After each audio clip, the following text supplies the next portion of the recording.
오늘 하나님과의 화목한 교제의 제목으로 하나님의 말씀을 나누도록 하겠습니다.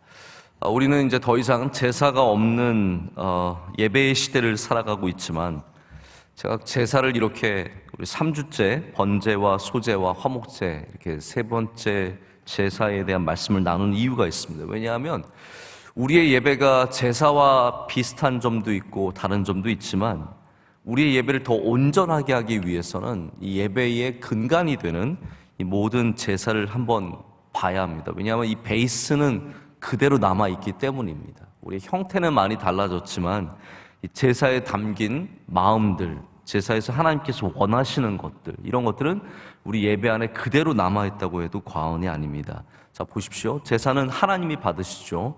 우리 예배는 우리의 것이 아니라 하나님께 드리는 것입니다. 똑같은 그러한 구조들이 그대로 남아 있습니다. 우리 예배의 목적이 우리가 영광을 받고 우리가 잘 먹고 잘 사는 것이 아니라 하나님께 영광을 올려드리는 것입니다. 또 우리는 지금 재물 없이, 오늘 혹시 여러분 양 끌고 오신 분 계십니까? 염소 끌고 오신 분 계십니까? 나는 좀 형편이 어려우니까 비둘기 이렇게 잡아오신 분이 있으십니까? 우린 다 재물 없이 주님께 나옵니다. 하지만 우리를 위해서 우리의 모든 재물 대신에 예수님께서 단 한 번의 재물이 되어 주셨습니다. 그래서 우리는 그 예수님의 대속 재물, 그 은혜로 말미암아 이 시간도 주님께 예배를 드릴 수 있게 되었습니다. 예수님이 항상 그래서 예배 가운데 함께 하시는 겁니다. 우리의 재물이 되어 주셨기 때문에. 예수님의 십자가의 사건을 여러분 잘 아시다시피 온전한 제사가 되셨고, 또 단번에 우리의 모든 죄를 다 씻어주시는 제사가 되어 주셨습니다. 예수님은 번제 때 드려지는 제물처럼 피를 온전히 다 쏟으셨죠. 그래서 성경에는 예수님께서 피를 다 쏟으신 것을 일부러 잘 우리에게 알려주고 있는 겁니다. 또 하나님께 온전한 제물이 되어서 흠 없으신, 죄 없으신 예수님께서 우리를 위해 죽으신 겁니다. 속죄제가 되어 주셨습니다. 또 오늘 본문에 나오는 것처럼 예수님은 하나님과 우리 사이에 샬롬을 만들어 주시는 화목제가 되어 주셨습니다. 할렐루야. 그래서 우리를 대속하실 뿐만 아니라 영원토록 하나님과 우리 사이, 저희는 이제는 하나님과 우리 사이에 비록 우리가 죄인이고 부족한 것들은 있지만 더 이상 거리끼는 것이 없습니다. 왜냐하면 예수님께서 그 모든 것을 화평하게 만들어 주셨기 때문입니다. 자, 화목제에 대해서는 오늘 3장에 쭉 나와 있습니다. 쭉 나와 있는데 화목제가 여기서 단 한 번에 다 다뤄지는 것은 아니고요. 레위기나 신명기나 이런 곳에서 여러 번 반복해서 다뤄집니다. 근데 화목제를 드리는 이유가 성경에 보면 세 가지로 나와 있습니다. 여러분 이것도 한번 알아두시면 좋은 겁니다. 왜 화목제를 드리느냐? 다시 말씀드리자면 화목제라는 이름 속에 화목제의 이름을 이 제사를 드리는 이유가 세 가지가 따로 있습니다. 하나는 뭐냐면 감사제입니다. 감사할 때 하나님께 화목제를 드리게 되고요. 서원할 때, 서원. 여러분 교회 다니시는 분들은 서원이라는 단어를 어렸을 때부터 들으셨을 거예요. 굉장히 조심스럽게 다루고 우리가 함부로 하지 않는 것이 서원인데, 서원제를 드릴 때도 화목제로 드리는 겁니다. 그리고 자원제라고 해서 내가 그냥 스스로 하나님께 무엇인가 드리고 싶을 때도 화목제로 드리게 되어서 이 세 가지 제사, 감사제, 서원제, 자원제가 다 이 화목제 안에 들어가는 제사입니다. 여러분 감사제는 언제 드리나요? 감사제는 당연히 우리가 감사한 것이 있을 때 혹은 감사하기 위해서 하나님께 드리게 됩니다. 오늘 간증에도 집사님 가정에 우리 지원이가 시험 본 이야기가 들어가 있는데, 아마 많은 고3 학생들, 부모님들이 오늘 감사의 마음을 갖고 오셨을 거예요. 물론 아이들이 시험을 잘 봐서 감사하시는 분들도 계시겠지만 이 어려운 시기를 잘 지나간 것, 어쨌든 이것을 잘 치른 것, 그것에 대한 감사한 마음이 있으실 겁니다. 없으세요? 있으셔야 합니다. 할렐루야. 여러분 그 시험 본 거 감사해야 합니다. 점수가 조금 안 나왔을지라도 감사의 마음이 있으셔야 하고, 이것이 바로 이제 화목제가 주님께 되어지는 것이죠. 우리 모두가 다 감사의 제목들이 많이 있기 때문에 항상 우리의 예배 가운데는 이 화목제 요소가 있을 수밖에 없습니다. 제가 우리가 감사 헌금 봉투가 있는데 그게 화목제를 대신하는 건 아닙니다. 제가 자꾸 강조해서 말씀을 드리는데 대신하거나 우리가 똑같이 구약의 제사를 드리고 있는 건 아니에요. 하지만 흔적들이 남아있고 같은 정신들이 남아있다고 말씀을 드리는 겁니다. 그래서 우리는 감사의 예물을 하나님께 드리잖아요. 제가 여러분 우리 예배 때마다 이렇게 헌금 예물이 올라오는데 제가 볼 때마다 참 가슴이 이렇게 마음이 울컥할 때가 있어요. 왜냐하면 물론 어떤 분은 그냥 감사 헌금 봉투에 하나님 감사합니다 이렇게만 딱 쓰시는 분들도 계시지만 우리 교회는 대부분이 거의 제가 볼 때는 80%, 70% 이런 분들이 헌금의 감사 내용을 빼곡히 적습니다. 저는 그 글씨를 보고 어떤 글씨들은 정말 삐뚤빼뚤 이렇게 적혀 있는 것도 있고 아주 잘 쓴 글씨도 있지만 성경 필사도 마찬가지예요. 잘 쓰신 글씨도 있고 못 쓰신 글씨도 있지만 정성을 다해서 감사를 넘치게 드리는 거, 저 그거 볼 때 참 감동이 되고 하나님께서도 그것을 기쁘게 받으실 줄로 믿습니다.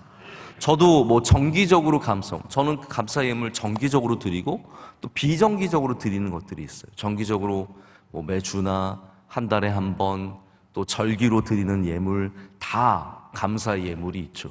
그리고 또 때로는 저희 아이들 생일 때 드리기도 하고 저희 생일 때 드리기도 하고 교회에 좋은 일이 있을 때 드리기도 하고 끊임없이 감사 예물을 드리게 되는데 그것이 바로 하나님께 화목 제물이 되는 것입니다. 하나님 기뻐 받으시게 되는 것이고, 그리고 그것이 하나님 안에서 어떻게 쓰여지느냐가 참 중요하지 않습니까? 하나님께서는 그 모든 것들을 우리가 나누는 것으로 사용하기를 원하시고, 그래서 우리는 그것을 통해서 이웃을 돕기도 하고 선교의 사역을 감당하기도 하고 다 귀한 화목제물이 되는 것이죠. 감사해서 드리는 것, 여러분, 감사해서 드리는 것은 내가 꼭 복받기 위해서 나 이거 드리면 복받을 거야, 그런 의미보다는 하나님 난 너무 감사하거든요, 정말 감사하거든요, 이거 저의 작은 정성입니다, 하나님께 감사의 마음을 드립니다. 할렐루야. 이렇게 드릴 때 참 좋은 화목제가 될 줄로 믿습니다. 여러분, 서원제는 잘 아실 겁니다. 우리가 하나님께 어떤 것을 작정하고 무엇을 하기 위해서 마음을 먹었을 때 드리는 제사입니다. 이것 또한 화목제입니다. 하나님, 저 술 끊기로 했습니다, 이렇게 해서 예물을 드리고 제물을 드리고 하나님께 예배를 드리는 거죠. 하나님, 제가 말씀을 더 사모하며 읽기를 원합니다. 저 남은 한 달 반도 안 되는 시간 동안 제가 집중해서 성경 일독 마치겠습니다. 1년 동안 처음에 마음을 먹고 시작하셨는데 아직도 출애굽을 못 하신 분들이 계세요. 이게 살다 보면 그렇게 될 수 있거든요. 그러나 여러분, 마음 먹으시면 하나님께서 은혜를 주십니다. 오늘 간증하신 집사님도 보니까 마음을 잘 먹으신 것 같아요. 마음 먹는 것이 서원이고, 거기에 여러분 예배를 드리고 하나님께 감사의 제물을 드리면 그것이 화목제가 되는 것이죠. 제가 이번에 우리 딸 합격시켜 주시면 이게 꼭 좋은 예는 아니지만 저는 이것도 신앙이라고 생각하거든요. 하나님, 저 합격시켜 주시면 제가 1년 동안 저녁 예배 개근하겠습니다. 할렐루야. 그렇게 하나님께 기도하면서, 왜냐하면 하나님께 우리가 다른 작정을 하는 것이 아니라 예배의 작정을 하는 것이기 때문에 저 하나님께 기뻐하시는 거라고 생각을 하거든요. 그래서 그렇게 또 하나님께 서원하며 나가는 것, 이런 모든 것들이 하나님께 화목제가 되는 것, 우리가 성경을 통해서 보게 됩니다. 그리고 세 번째는 이제 자원제인데, 자원제는 말 그대로 내가 자원해서 우리 하나님께 감사의 마음으로, 사랑의 마음으로, 이런 마음으로 나가는 것을 우리가 화목제라고 얘기를 합니다. 네, 화목제물은 이렇게 오늘 처음 말씀 우리가 읽은 거 소에 대한 이야기 아닙니까?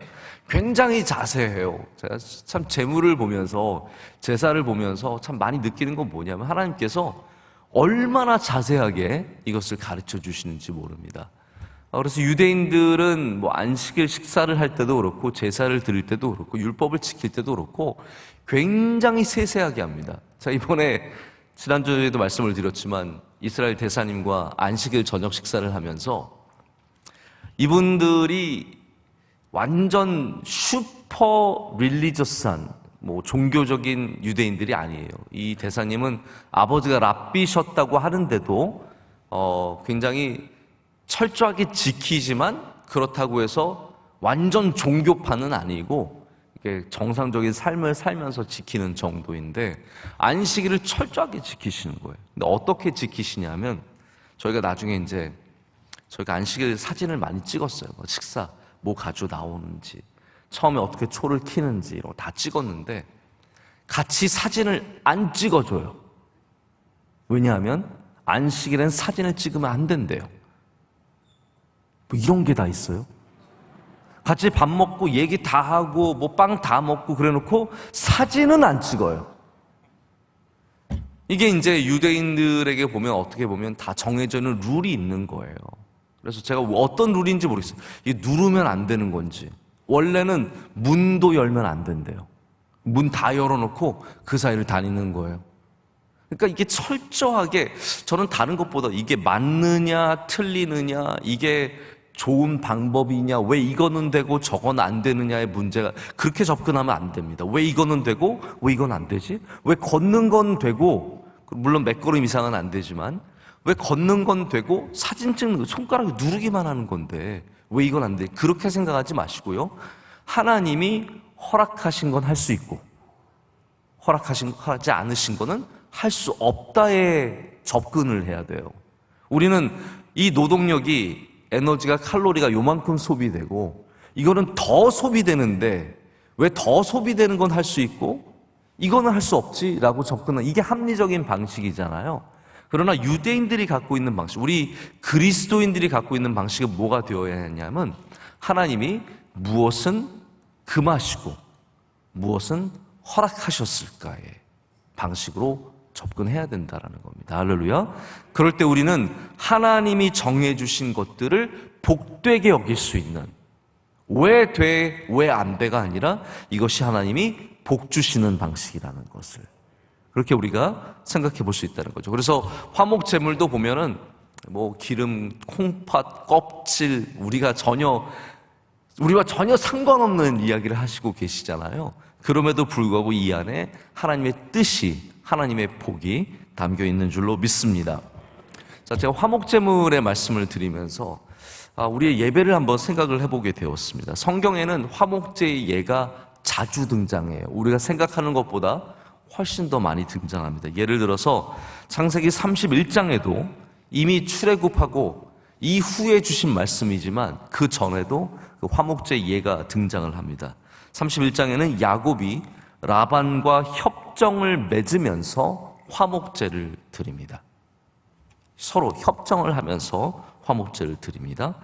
그리고 출애굽기 18장에는 이제 백성들을 이끌고 탈출한 모세를 그의 장인인 이두로가 환영하면서 자 보십시오. 하나는 협정이었고 하나는 환영하면서 화목제를 드립니다.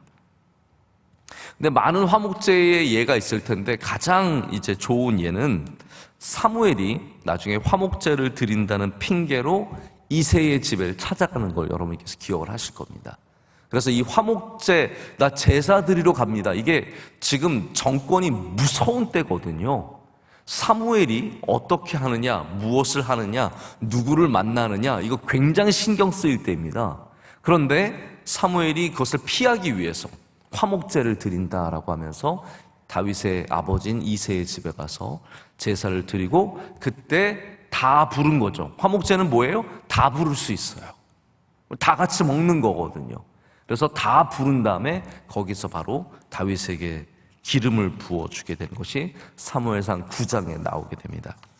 자, 보십시오. 화목제는 하나님께 드리는 예배인데 이 예배 가운데 하나님의 역사가 일어납니다. 저는 이게 참 예배의 중요한 부분이라고 생각을 합니다. 예배는 우리가 하나님께 드리는 거예요. 그런데 하나님은 우리가 드리는 그 예배 가운데 하나님의 역사를 이루게 하십니다. 그래서 알게 모르게 예배를 통해서 일어나는 역사가 굉장히 많은 거예요. 지금도 우리가 드리는 이 예배 가운데 하나님께서 역사하실 줄로 믿습니다. 이게 잘못된 생각입니다. 하나님의 역사는 우리가 예배 드리고 세상에 나가는 순간에 이루어진다. 그건 잘못된 생각입니다. 하나님의 역사는 바로 이곳에서 지금도 일어나고 있을 줄로 믿습니다. 아마 많은 분들이 제가 말씀을 우리 간증 생각하지 않고 준비를 했는데 간증하신 우리 집사님 가정도 그래요. 우리 교회 안에서 청년부 안에서 만나셔서 결혼하고 또 단기 선교로 1년 동안 에티오피아 가서 그곳에서 아이들과 함께 섬기시고 이 모든 것들 그냥 교회에서 일어났구나라고 생각하실 수 있지만 저는 그렇게 생각하지 않습니다. 예배를 통해서 하나님께서 주신 은혜라는 거죠. 예배가 역사의 장소이며 교회가 예배가 일어나는 곳이기 때문에 또한 교회에서 하나님의 역사가 일어나게 되어 있다는 겁니다. 오늘도 하나님께서 우리 교회 가운데서 역사하시고 예배 가운데 역사해 주시고 하나님의 뜻을 여러분 가운데 이루어 주실 줄로 믿습니다. 그래서 첫 번째로 제가 드리는 말씀은 화목제가 있는 곳에 하나님의 역사가 있다라는 것이고, 두 번째는요, 화목제는 하나님과 우리 간의 교제일 뿐만 아니라 우리 간의 교제임을 말씀을 드리고자 합니다. 우리가 하나님과 교제할 때 그 교제의 힘은 거기에만 머물러 있지 않고 우리의 삶으로 흘러 들어가서 스며들게 되어 있습니다. 그래서 전제가 이겁니다. 하나님과의 샬롬이 있는 사람이 그 샬롬을 세상 가운데 나눌 수 있다는 것. 다시 말씀드리자면 하나님과의 샬롬이 없으면서 세상에서 우리가 샬롬을 만들어낼 수 없다는 겁니다. 화목제를 드리는 이유는 하나님과 샬롬해서 그 빛으로 세상에 나가 빛을 비추기 위해서입니다. 제가 재밌는 그 영상을 봤는데 제가 한번 제사에 대해서 찾아봤어요. 제사에 대해서 이렇게 쭉 찾아보다 보니까 바이블 프로젝트에서 제사와 구속에 대한 이 sacrifice and atonement라고 해서 하나님께서 우리를 용서해 주시는 것에 대한 짧은 영상을 만들어 놨는데 제가 그 표현 방법이 좋더라고요. 이렇게 하나님께 제사를 드리면 그 사람에게 빛이 쫙 비쳐요. 그래서 그 사람이 걸어가는 곳마다 그 빛이 따라다니는 거죠. 할렐루야. 이게 하나님이 주시는 은혜거든요. 이 제사를 통해서 하나님께서 그 빛을 우리 가운데 비춰주시는 건데 그것이 샬롬의 빛이고 은혜의 빛이고 복의 빛이라는 거죠. 그래서 그 빛을 받은 사람이 어디를 가든지 그 빛이 따라다니는 거예요. 이게 저는 참 되게 은혜롭게 다가오더라고요. 그래서 하나님과의 교제 없이 우리가 빛을 누리고 살 수 없다라는 겁니다. 참 평화가 있을 수 없는 거죠. 그래서 여러분이 만약에 누구를 만난다 그러면 기도하고 만나세요. 그게 화목제예요. 하나님과 기도하고 만날 때 거기 샬롬이 있습니다. 다시 말하자면 가정에는 기도가 있어야 됩니까? 없어도 됩니까? 있어야 된다라는 거죠. 가정이 그냥 눈 뜨고 내 맘대로 살아가고 그냥 당연히 아이들 오면은 아이들 맡고 그리고 밥 같이 먹고 뭐 텔레비전 같이 보고 그런 곳이 아니라 우리가 기도해야 샬롬을 누릴 수 있는 곳이라는 거예요. 그냥 내가 좋은 성품과 내가 좋은 성격만 갖고 있고 내가 교양 있고 착한 사람이기 때문에 우리 가정에 샬롬이 있는 것이 아니라는 거죠. 우리가 하나님과의 샬롬을 이룬 곳에 하나님이 샬롬의 복을 주시기 때문에 항상 가정 안에서도 기도해야 된다라는 거예요. 안 그러면은 별거 아닌 걸로 툭 터져가지고 자녀들이 거기에 짜증내고 꼭 여러분 사춘기 핑계 너무 대지 마세요. 사춘기가 아이들을 그렇게 완전히 나쁜 게 맞는 게 아니라는 거죠. 여러분 갱년기 핑계 너무 대지 마세요. 이거 뭐 남자는 뭐가 있어요? 남자도 갱년기 있지 않나요? 요즘에 보면은 뭐 너무 그런 거에 핑계 대지 마시고 기도하시길 축복합니다. 기도하면 넘어설 수 있는 거예요. 그 샬롬의 힘이 다른 어떤 것보다 더 강한 겁니다. 그래서 하나님과의 교제 속에서 우리와의 교제가 이어지는 것이 이 화목제의 이야기입니다. 예수님께서 주신 비유 중에 어떤 비유가 있냐면 여러분 다 아시다시피 1만 달란트 빚진 자가 탕감받는 비유가 있습니다. 1만 달란트, 우리가 돈으로 계산할 수 없는 이 빚을 탕감받았는데 이 사람이 나가자마자 누구를 만납니까? 자기에게 빚진 자를 만나게 되는 거죠. 100데나리온이죠. 비교할 수 없는, 아무 가치도 없는 몇만 원 하는 이 빚진 자를 만나게 되는데 그 사람 멱살 붙잡고 너 돈 내놓으라는 거예요. 여러분, 이 말씀은 용서에 대한 말씀이 맞습니다. 용서에 대한 비유가 맞는데 제가 화목제물을 생각하면서 그렇게 생각했어요. 하나님과의 화목을 이룬 사람이 세상에 나가서 화목을 이루지 못하는 너무나 중요한 비유예요. 나는 하나님과의 샬롬을 이루었어. 하나님 나를 전적으로 용서해 주셔서 나는 평안을 얻었고 자유를 얻었고 기쁨을 얻었는데 그 자유와 평안과 기쁨을 가진 사람이 세상에 나가서는 멱살 잡고 싸우고 있다라는 거죠. 너는 나에게 돈 내놓으라고 지금 주먹을 들이밀고 있다라는 거. 이것이 바로 화목제가 잃어버려진 세상을 말하고 있는 겁니다.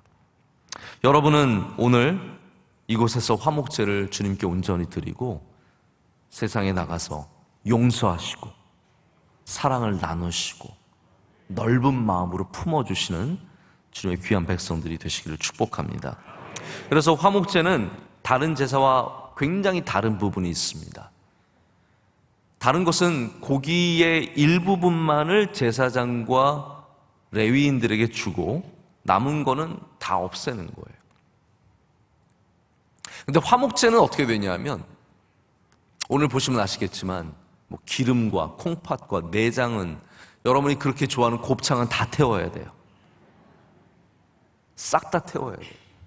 간 싹 다 태워야 돼요. 콩팥 싹 다 태워야 돼요. 그리고 남은 것은 보십시오. 남은 것은 제사장에게 주고 레위인에게 주고, 레위인은 그 당시에 부자들이 아닙니다. 여러분 꼭 아셔야 되는 것이 레위인들은 원래 부자들이 아니에요. 가난한 사람들이에요. 오직 주님께서 주시는 것만 먹고 살기 때문에 이들은 부자가 될 수 없어요. 지금도 이스라엘에 가면 가장 종교적인 사람이라고 말하는 ultra orthodox라고 말하는 이런 사람들은요 가난해요. 남자들이요 토라도 공부 안 한대요. 제가 그걸 보고 깜짝 놀랐어요. ultra orthodox, 가장 종교적인 사람들은요 하나님의 말씀 공부 안 하고 탈무드만 공부한대요. 탈무드만 공부하고 어떻게 하면 여자가 일해서 먹여 살리는 거예요. 여자가 일해서 먹여 살리고 아이들은 7명, 8명, 9명 낳고 정말 가난한 사람들이래요.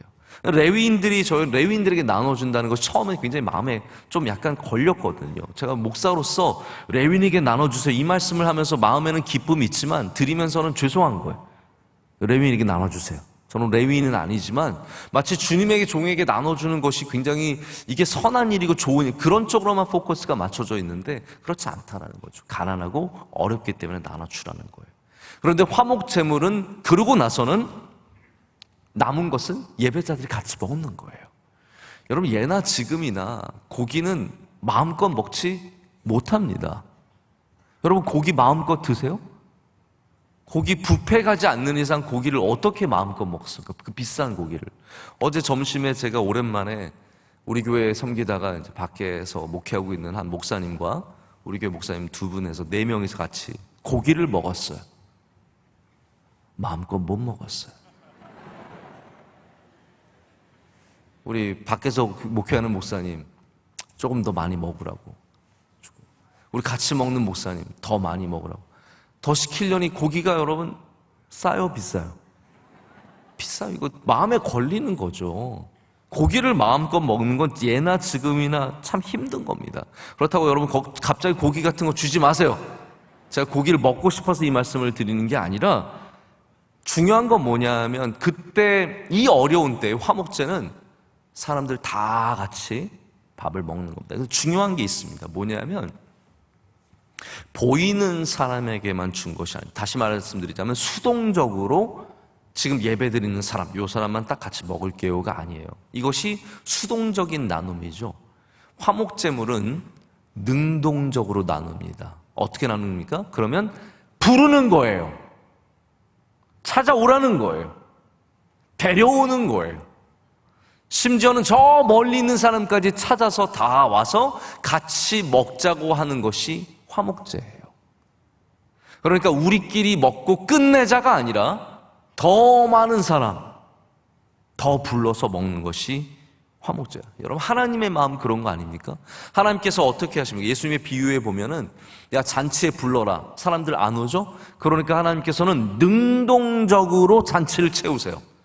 가서 시장에 가서 불러와라. 저기 가서 불러와라. 더 데려와라. 더 많은 사람들을 부르셔서 그 잔치를 채우시는 것이 하나님의 마음이고 그것이 바로 화목제의 모습이라는 겁니다. 여러분, 우리는 나누는 사람들이 되어야 합니다. 화목제가 그렇기 때문이죠. 우리가 추수감사절에 또 부활절에 성탄절에 창립기념일에 우리가 나누는 이유가 무엇입니까? 우리가 그 원리, 원칙을 기억하고 있기 때문입니다. 모든 잔치는 나눔이 있어야 합니다. 수동적인 나눔이 아니라 능동적인 나눔이 있어야 합니다. 찾아서 불러서 더 넓혀서 나눠줄 때 그곳에 하나님의 샬롬이, 할렐루야, 하나님이 주시는 화목이 넘쳐나게 될 줄로 믿습니다. 이번에 참 감사했던 것은 우리가 추수감사절을 보내면서 늘 소를 많이 이제 잡고 많이 나누고 그랬었는데 어느 해보다 더 많은 소가 들어와서 정말 풍성한 나눔이 있었다는 것이죠. 여러분, 앞으로도 우리 교회는 끊임없이 나누는 교회가 되고 화목제물을 드리는 교회가 되기를 소망합니다. 마지막으로 화목제는 좋은 것을 드리는 예배입니다. 저는 이 요소를 강조하고 또 강조하고 싶습니다.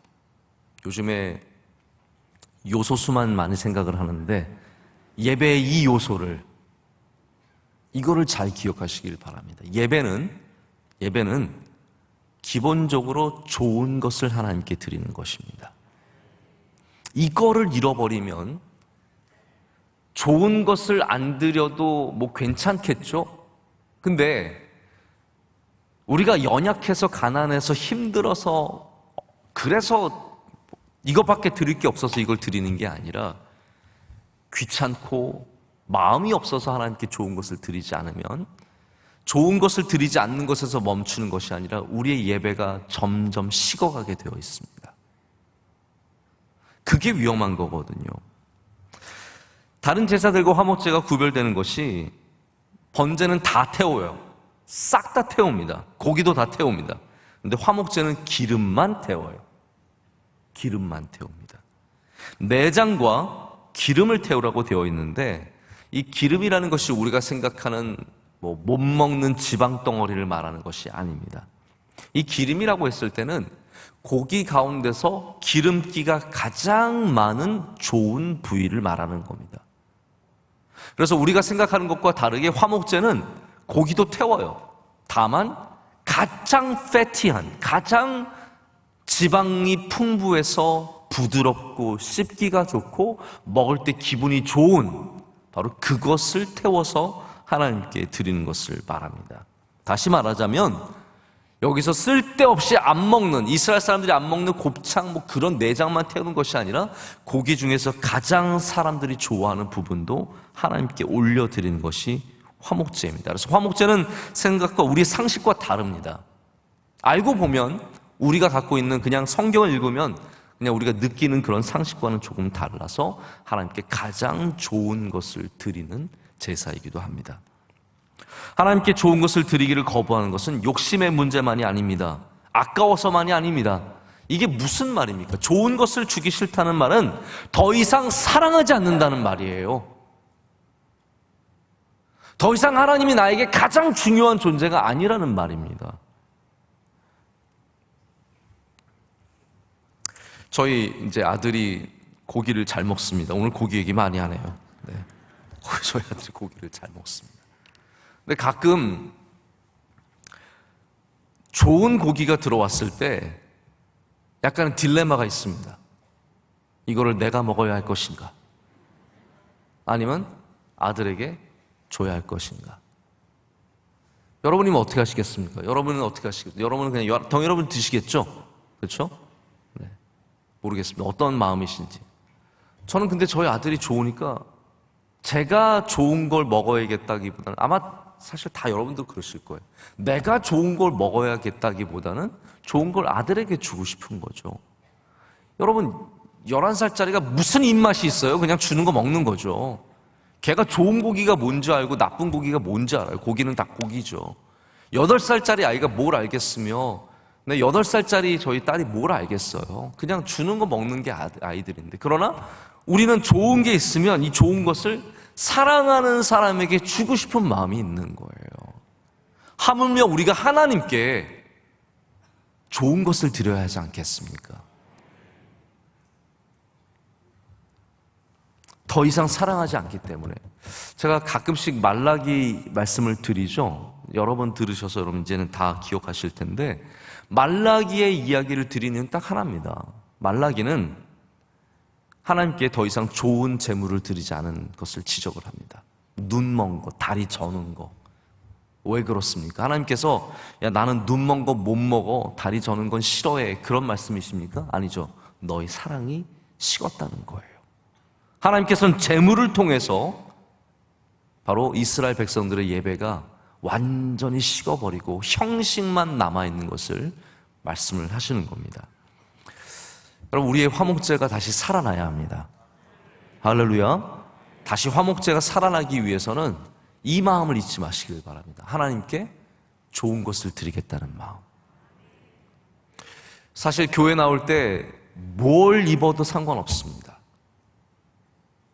저는 심지어 세레빠 신고 와도 오기만 하면 된다 라는 생각을 가져요. 그러나 여러분에게 하나님 사랑하는 마음이 있으시면요, 교회 나오실 때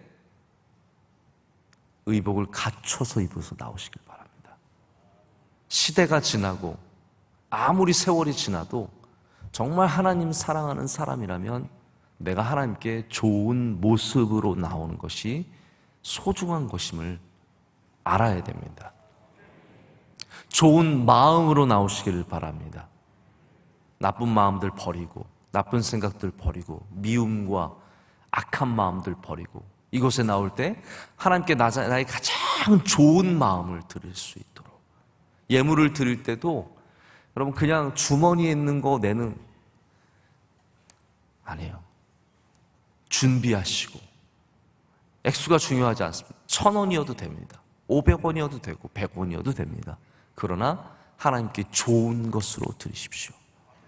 그럴 때 그 예물에 참 능력이 있고 여러분의 사랑이 식지 않고, 할렐루야, 여러분이 영원토록 하나님 안에서 화목제물로 주시는, 화목제를 통해서 주시는 그 샬롬을 누리게 될 줄로 믿습니다. 우리 명성교회는 계속해서 가장 좋은 예배를 하나님께 드리기를 원합니다. 우리의 찬양도, 우리의 기도도, 우리의 간증도, 우리 모든 예배가 하나님께서 기뻐 받으신 예배가 될 때 우리 예배를 통해서 하나님의 역사가 일어나고 하나님의 뜻이 이루어지며 또 우리 안에서 참된 교제와 좋은 교제가 있게 될 줄로 믿습니다.